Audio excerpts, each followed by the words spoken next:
Merhabalar, Agro Ege Bilinçli Tarım Programı'na hoş geldiniz. Burada çivril bayimiz Ömer Bey, çiftçimiz Hasan kardeşimle beraber şeftali bahçesinde yaptığımız Boster Copper yani %8 glisin şartlı bakır uygulamasında şeftalide yaprak kıvırcıklığı durumuna bakıyoruz. Zaten bu bölgede ne var? Sen nasıl uyguladın mesela? Bu durumu anlatabilir misin bize? Ben bir kere uyguladım buraya.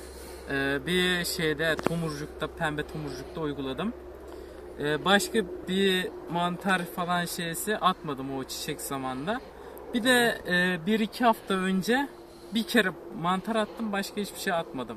Benim burada hiç mantar olmadı bu sene. Göğüs taşını atmadım. Dediğiniz Dozajın neydi? dozajım %2'lik. Yani tona 5 litre. Aynen, tona 5 litre attım. Evet. Zaten buraya da bir ton gidiyor aşağı yukarı. 2,5 dönüm burası.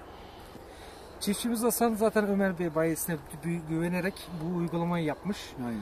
Ve güzel de sonuç aldığını söylüyor. Siz de görüntüleri koyunca göreceksiniz. Hiçbir şekilde yapraklarda fungal bir hastalık yok. Ve ayrıca Manolya'da yok. Monilya'da yok. Ömer Bey'in de söyleyecekleri var zaten bu uygulamayla alakalı. Söyleyecek bir şey yok zaten, tertemiz. Maşallah. Belli ediyor zaten kendini ağaç. Hiç yaprak kıvırcıklığı yok. Yani boşu boşuna 2 defa 3 defa göz taşı uygulayıp da para harcamamış. Bir defa da bakır sülfatla işi halletti. Normalde 2 defa uygulaması gerekiyordu. Ama o bir defa uygulamış. Öyleyken gene yok. Yani hiçbir yaprak kıvırcıklığı, manolya, hiçbir şey yok yani. Mantari bir hastalığı yok. Gayet sağlıklı. Elmada normal ağır bordo bulamaçlarının sebep olduğu kirs yani pas izi. Aynı şeftalide de bu şekil bozukluğu olsun.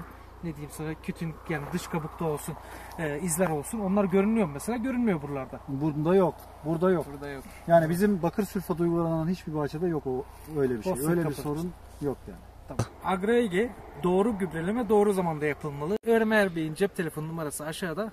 Ayrıca Facebook'tan bizi takip etmeyi unutmayın. Çiftçimizin mutluluğu bizim gururumuzdur.